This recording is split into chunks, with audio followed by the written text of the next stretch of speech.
Hello, good evening, and welcome to another episode of Brett's Old Time Radio Show. It's Friday today, and it's a busy old day. This evening, I'm helping out with the music and a bit of DJing for the local school fair. Not at one of my boys' school, but at just a local school. So I'm going along to do that, and then I'm going straight from there to do a garden party. So it's going to be a late night, but I think it's going to be a fun one. It should be a busy old day. Looking forward to that. I'll let you know how it went tomorrow. And you know I will, because I do like to share everything with you. Thank you for joining me once again for our regular late night visit to those dusty studio archives of old time radio shows right here at my home in the southwest of the United Kingdom. I'm Brett. I'm your host for our Nighttime Podcast. Welcome to another episode. Got Facebook, Instagram, YouTube and TikTok. They're all called Brett's Old Time Radio Show. And we will be popping some content on from the parties we're doing tomorrow. So if you want to check those out, please do.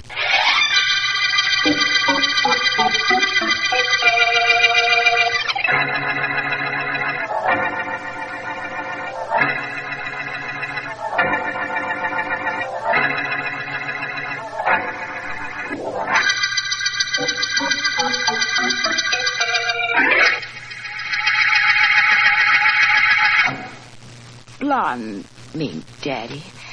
It's got to be blonde.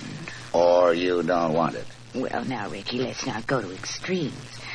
But you did promise it to me, didn't you, Daddy? Yeah, sure. And if everything works out, you'll get it. Blonde, to match your hair. In that case, my hair stays the color it is. How'd you like me a redhead, Daddy? Who knows? I want to know where Harry is. Sent him out an hour ago. I should think you'd want to be alone with me. There are lots of men Look, baby, go run away someplace and hide till I look for you. I got a big deal cooking, the biggest thing I ever tried to do. I don't think too good with a dame on my mind or my lap. Get off. Well, I like that. You got me smelling like a beauty parlor. Boss, I got to talk to you. I've been waiting for you, Harry. Come on in. Goodbye, baby. Far be it from me to interrupt an important business conference. Goodbye, baby. Okay, Ricky, I'm going. That mink, Daddy. Just make sure it's blonde, will you? Well, Harry, what is it? What goes on? Boss, that extortion we got with Peter White is off. He's hot as a two-bit pistol. I'm listening. I just trailed the guy White like you told me to. You wanted to know everything he did today. Okay, so there I am trailing him, and where do you think he goes? How would I know? He goes right to the office of Philo Vance, that's where. Philo Vance, the private investigator? Well, there couldn't be two guys with that name. And Vance is one guy I don't want to mess with. He's too smart, boss. You know that. Sure, he's smart, Harry. But I've had this racket planned for too long to let any one guy spawn it. We're going through with it, Vance or no Vance. Well, if this guy White has hired Vance, you still think you can put the heat on him? That's right.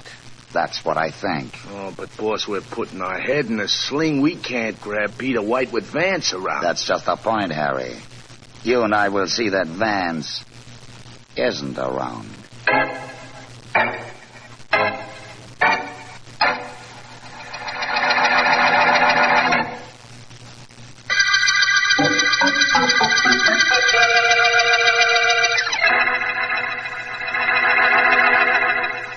Now, look, Ricky, I work for you, but hiding in back of these bushes with no idea of why ain't my idea of fun. Tell me what this is all about. Just as soon you saw, Harry. You sure this is Vance's house? This is Vance's house. He ain't home. He's due back here any minute. What goes on, Ricky? We don't want him around when we get that dough from Peter White, do we? No. We're going to do that later tonight, but we're just going to make sure Vance won't interfere. We're going to kidnap him first. Oh, boy. It guarantees our operating without interference, Harry. Got to do it. Well, is it all right with you if I say I don't like it? Say whatever you... Hey, there's a car pulling up. Yeah, and that's Vance in it. Well, that's Vance getting out of it. You ready, Harry? My gun is, if that's what you mean. That's what I mean, all right. Okay, this is it. Hold it, Vance. There's the... Well, good evening. Aren't you two a little out of your territory? Guns and handkerchiefs over faces belong exclusively in Western movies, don't they? Maybe. Maybe we're looking for a screen test. Okay, Harry, the blindfold. Right. Perhaps I'm only a disinterested party in this endeavor, but I might like to know what's going on regardless. Yeah, I got the blindfold on, boss. The gag, Harry. Really, now, let's stop this melodramatic... That's enough. Now, Vance, you're entitled to know this much. We're going to stuff cotton in your ears, so you can't see anything, you can't hear anything, and you can't do any talking. Then we're driving you somewhere. Only you won't have any idea where. And we're holding you overnight. And in the morning, we let you go with no harm done. Nod your head if you follow us. That's fine. Let's walk back to your car, Vance. You'll never know where you're being taken, so you'll never be able to track us down. But you won't be hurt, so if you're as smart as people say, you won't try to find out who we are. Harry, you drive. Only don't go over 30. All right. Let's not get any speed cop on your trail. You know where to go. Yeah, sure, boss. Let me squeeze in there first. Now, you, Vance. Go on in. That's being smart. Now, me. And now let's go, Harry. Sure. You see, Harry? No trouble. No trouble at all.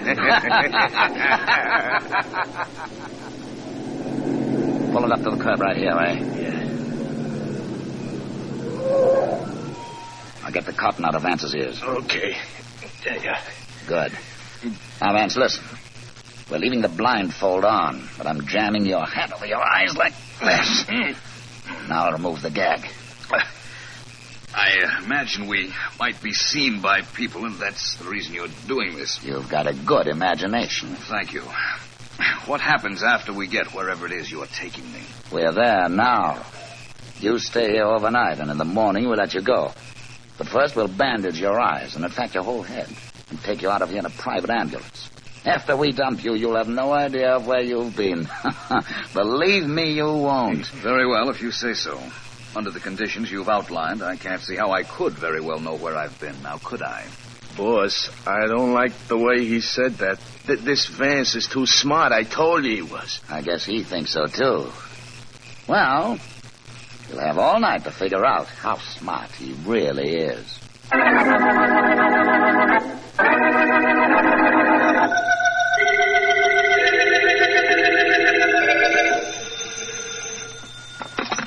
Hello, Philo Vance's office. Hello, Vance, come in yet? This is Markham. Oh, hello, Mr. Markham. No, we haven't heard from him. His secretary, Miss Deering, has gone up to his apartment to see what she might find out there. It's quite urgent I talk to him.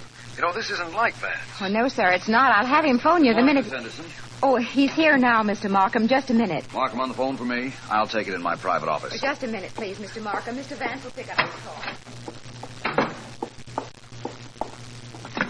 I've got it, Miss Henderson. All right, Mr. Vance. Hello, Markham.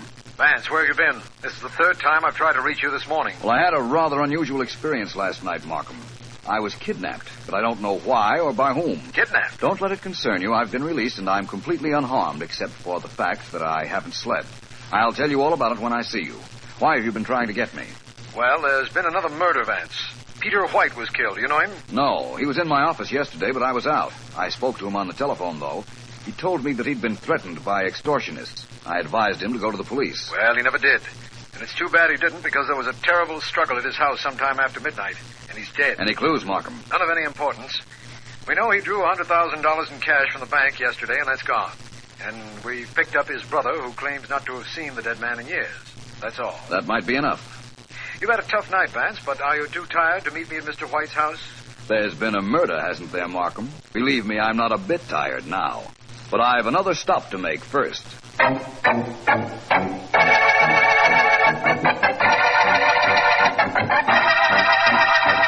Let me understand something, Mr. White. You and your brother hadn't been speaking for a number of years. That's right, Mr. Markham. Uh-huh. He made money, I didn't. 10 years ago, we had a bust-up. That's it. I see. When were you last here in your brother's house? I've never been here until this morning. Wouldn't be here now, except the police found where I live and got me here. Who gets my brother's money? He had a lot, you know. We don't know yet. His secretary has gone to his lawyers for the will. You'll know soon enough. He probably left her everything. He was always silly for a skirt ever since he was a kid. Bet you that Miss Collins gets plenty from him. Perhaps. But I'd like to know who got him.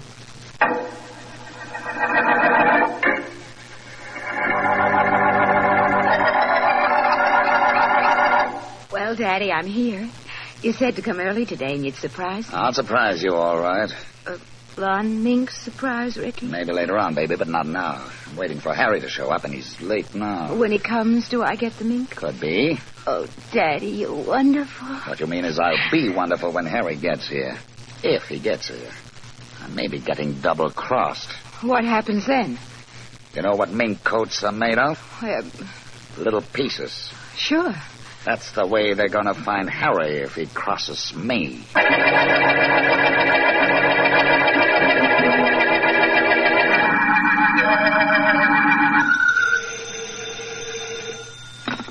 Hello, Philo Vance's office. This is Mr. Vance, Miss Henderson. Oh, yes, sir. Miss Henderson, do you know where to reach Mr. Markham? I could try his office, sir. Well, I just tried, and he's not there. He's not at the home of the late Mr. White, either.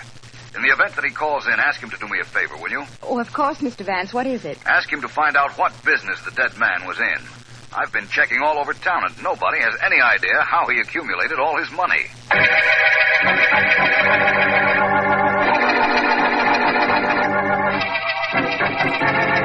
You were a little late, Harry, but you brought the dough, so it doesn't matter. Well, I overslept. Tough night last night, Ricky. But I brought $50,000 worth of doesn't matter, huh? That you did. Yeah. Did a good job of cooping Vance up all night, didn't we? Oh, sure did. And when I dumped him this morning, he didn't have no idea of where he was or where he'd been. We kept him out of the way good, all right. I kept him out of the way all night while you went to collect from old man White. Well, let's split up this dough. Yeah. Here you are. 20,000 for you, 30,000 for me. What? There we are. Hey, wait a minute. What's the matter with 50-50? That's what we were supposed to split. You weren't supposed to kill Peter White, but you did. You do something you're not supposed to do. I do something I'm not supposed to do. Oh, but, boss, Well, apparently I'm here just in time. Boss, it's Vance. Only it can't be. He never could have... Shut up, Harry. Vance, this is ridiculous. We had your eyes taped up. You couldn't possibly have known where we took you last night. Which is the reason you thought nothing of renting a room under your own name. That's how I traced you here. Hey, boss, you were so sure he wouldn't know where we were hiding out. How did you find us, Vance? What do you want? Never mind how I got up here, my friend. But you are entitled to know what I want. I want to break even on this case. You two held a gun on me last night and took me where you wanted me to go. I'm doing the same with you. You don't have to, you know, Vance. There's an awful lot of money here on the table. Part of it's yours, if you walk out of here right now. Sorry, I like it here. How much is there? $50,000. Was that all? Where's the other 50,000? What other 50? Well, I know for a fact that Peter White drew $100,000 out of the bank yesterday. What? I imagine it was to pay you two, wasn't it?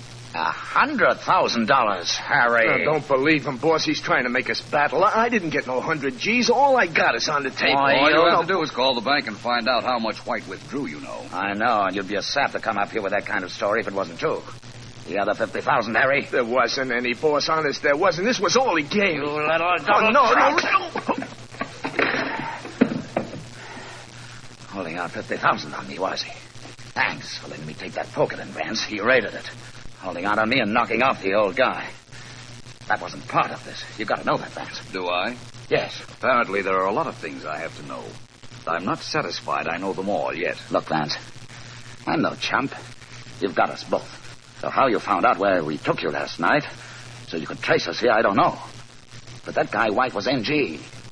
You know where he got his dough? No, but the district attorney will be delighted to find out. I'll save him trouble. White was a racket king, Vance. He backed tough guys who wanted to set up gambling joints. The talk I hear is that he crossed the last guy and was on the spot. Now you're trying to tell me that a racketeer killed White. I'm not telling you anything. Chances are this punk Harry killed him, I don't know. Giving you information and I'm trying to make a deal. You're wasting your time. Pick up your friend Harry and we'll get going to police headquarters. Okay, Vance, but... Well... This is different. What is?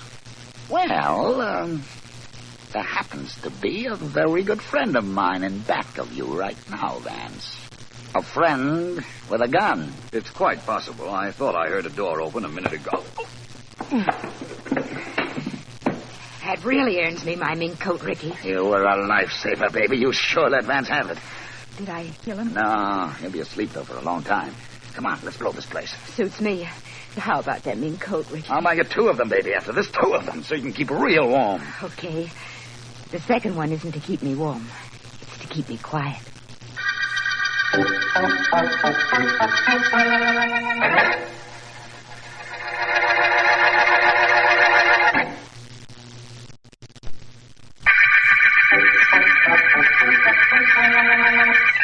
This is District Attorney Markham. The White murder case opened when Peter White was found dead. His murder undoubtedly the work of extortionists whom he feared. While White was being killed, Philo Vance was kidnapped but released in time to start on a mission which resulted in a telephone call to me a few minutes ago. Apparently, Vance was hit on the head while tracking down his own kidnappers, and when he recovered, it was to find that one of them, named Harry, was unconscious on the floor beside him.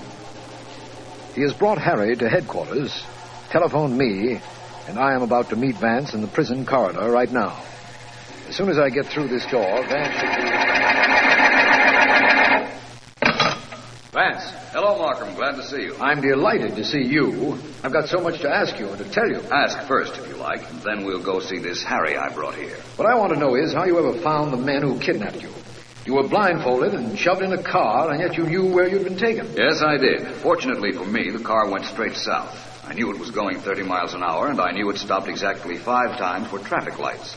I drove my car at 30 miles per hour, and after I'd stopped for 5 traffic lights, I knew I was in the general vicinity of the place where I was held. Did you see anything familiar that might have helped you? Yes, I saw a hotel, and I was brought up in an elevator the night I was kidnapped.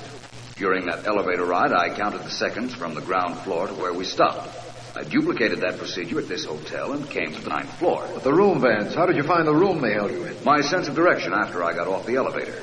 I found the right room, Markham. I knew I was right because I'd scratched the woodwork while I was being held there. I found the scratch, found who rented the room, and arrived at the office of a man named Ricky. Vance, you continue to amaze me. Honestly, you do. The rest you told me on the telephone, so I know how you got here. Now, let me tell you what I know. Please do. The dead man's brother doesn't expect to get a dime from the murder victim. He thinks all the money and property will go to White's secretary, a girl he called Miss Collins. That's all? Yes, I guess so. What does this Collins girl look like? I don't know. I've never seen her. Sergeant Heath questioned her before I got to White's house this morning, before they brought in White's brother, too, as a matter of fact. I see. Well, let's go talk to this Harry individual, Markham. He's in the 2nd cell right over here. I'm with you, Vance. This cell, eh? This cell, and that is Harry. Harry, do you feel like answering some questions? What kind of questions? You and Ricky were trying to extort money from Mr. White, correct? What do you mean, trying? We did it. And killed Mr. White in so doing. Now, look, once and for all, let's stop that killing talk. I didn't kill nobody. I got the dough from the old guy, and I scrammed. He was alive when I left him. Oh, of course. Now, look, you, whoever you are, I said I left him alive. Remember that. Ricky didn't believe me either. That's why he poked me one. It's still sore. Ricky ran out on you, you know, Harry. Yeah. Left you on the floor unconscious so I could bring you here. Don't I know it. And ain't I sore about that, too? Angry enough to tell me where I might pick him up? That I wouldn't know. All I do know is that he promised to buy his gal a mink coat. And Baby ain't the kind of gal you say you'll do things for and then don't do it. Baby? That's right. She's the dame that tipped us off to old man White. She worked with us on account of she was sweet on Ricky, and he promised to buy her a fur coat at Bixby's. We don't have very much there to go on, do we, Vance? No, but it may be enough. Markham, would you let me borrow Sergeant Heath for a while, please?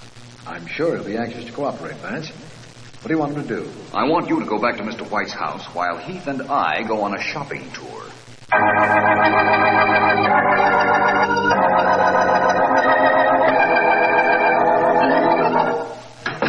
Well, come on, Ricky, darling. I'm all ready. It's about time you got here. We've got to move fast. The longer I stay in this town, the hotter it is for me. And the colder it might be for me. The mink coat, remember? Baby, I've been thinking. What about, Daddy? Well, Harry was awful sure he only collected $50,000 from old man White. We know he drew $100,000 from the bank. What happened to the other 50 G's? Why ask me, Daddy? Oh, come on, let's go buy that coat you promised. Baby, maybe Harry was telling the truth. Maybe he didn't kill old man White. Maybe you did. And grabbed the other $50,000 for yourself. Rick. Don't Ricky me. You could have done it. You planned this White thing with us. You knew the score every step of the way. Oh, baby, did you kill White? Now, Daddy, you know better than to think that Did you do it? You do. Daddy, please, you know I wouldn't do anything like that to you. You knocked off the guy and kept the other $50,000, didn't you? Didn't you? Oh, Daddy, Ricky, please. How could I cross you? You know I wouldn't. Ricky, darling, hit me again if you want to, but you gotta believe me. Okay. Now we gotta blow out of here. Everything looks all right, but I've got a feeling. Come on, let's go. Sure, Ricky, like you say, let's go. But let's get that mink coat first, okay?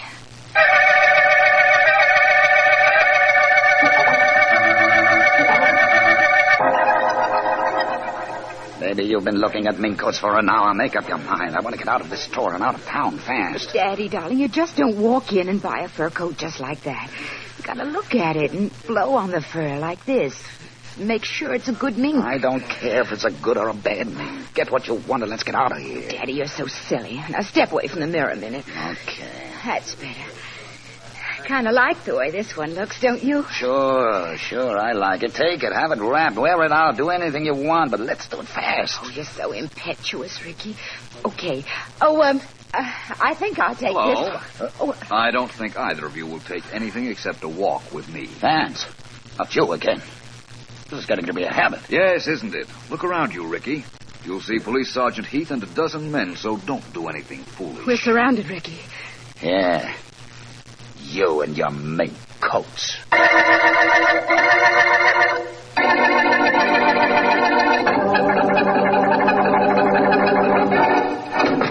Hello, Mr. White. Hi, Markham. Come on in. Don't be bashful. This was my brother's house, but you and the police have been practically living in it anyhow. I don't imagine I'll be here long. Philo Vance just telephoned me that he's brought a couple of suspects down to headquarters and is on the way here. By the way, we've found your brother's will. Oh, really? Yes. Where do I fit in it? You don't. You get exactly $1 after the estate is sold. The rest of the money goes to charity. That's just like my brother. Strangers get his money. Me, I don't get a buck. Well, you were wrong about his secretary. The Miss Collins you mentioned got nothing. Well, in that case, I feel a little better about the whole thing now. Hello, Markham. Hi, Vance. Oh, this is Mr. White, the dead man's brother. How do you do? Hiya. Well, Vance, I guess our case is about closed, isn't it? You picked up the head man, Ricky, and his girlfriend, I understand. Just as I told you on the phone, Markham. Surprising thing happened. Sergeant Heath recognized the girl. That's not so surprising. Heath knows practically every criminal in the city, male and female. He didn't recognize her as a criminal, Markham. The girl with Ricky was Miss Collins, secretary to the late Mr. White. Well, so this whole thing was a frame-up, eh, Vance? She was on the inside tipping off Ricky and Harry. So it would seem. Seem like that to you, Mr. White? Yeah, sure does.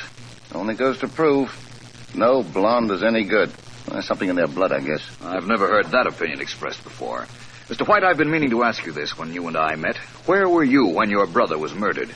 Sleep in my room in the other part of town. Why? When had you seen him last? 10 years or so ago, he told me, Vance. Yeah, that's about right. And when you got here the morning of the murder, whom did you see and talk to? Me? Well, nobody. They brought me in a room and held me there practically all morning.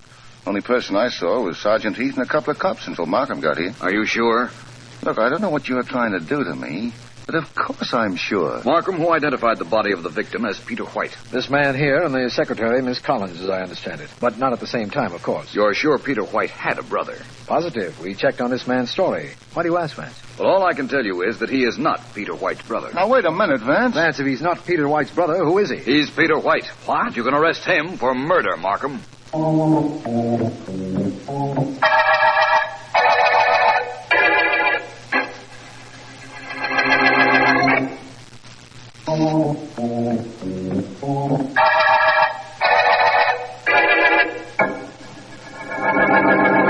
Further notes on the White murder case, please, Miss Henderson. I'm ready, Mr. Vance. Right. When Peter White was first threatened by extortionists, he formed a plan. In order to understand this plan, it must be known that White knew he was going to be put on the spot by a racket leader he had double-crossed. Our friend Ricky informed me of that just before his blonde girlfriend hit me with a gun. I've got that, Mr. Vance. Good. To continue. The extortion threat Mr. White received proved a wonderful out for him. He decided to send for his brother, whom he hadn't seen in years, murder the brother, and leave the body to be identified by his secretary as his own. Mr. Vance, excuse me for interrupting, but didn't I understand that the secretary was working with Ricky and Harry? White allowed her to do that. He wanted to make sure they would extort money from him, you see. Actually, she was double-crossing Ricky all the time. Oh. Mr. White drew $100,000 from his bank in cash. We knew that.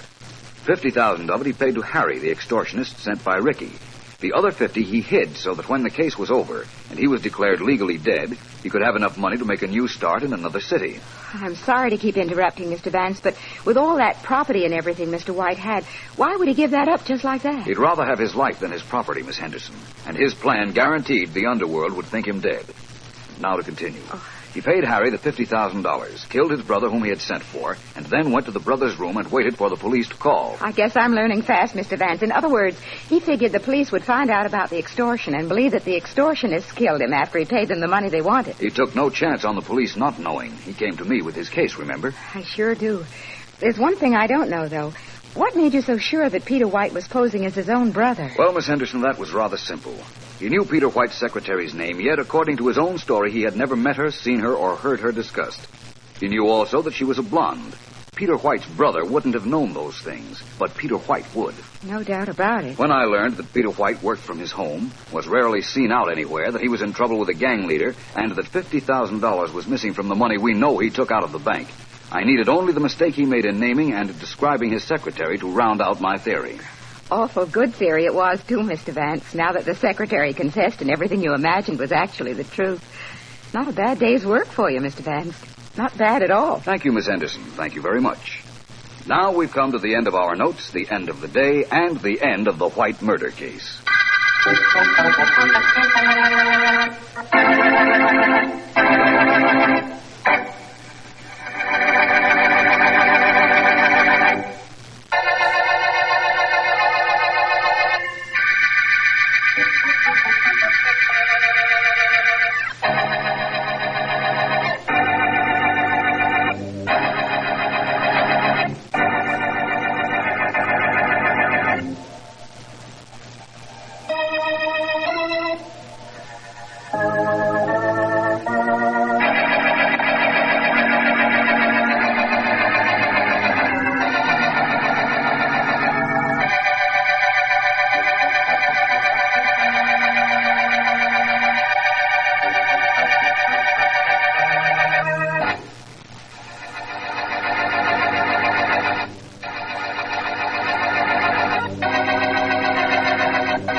Welcome back. Hope you enjoyed our latest adventure with Philo Vance. And don't forget, we'll be back tomorrow, with it being a Saturday, with insurance investigator Johnny Dollar going live at 5 p.m. UK time. Thanks for listening. I'll be with you 7 days a week, each and every week, and I'll see you tomorrow on Brett's Old Time Radio Show. Love you. Bye.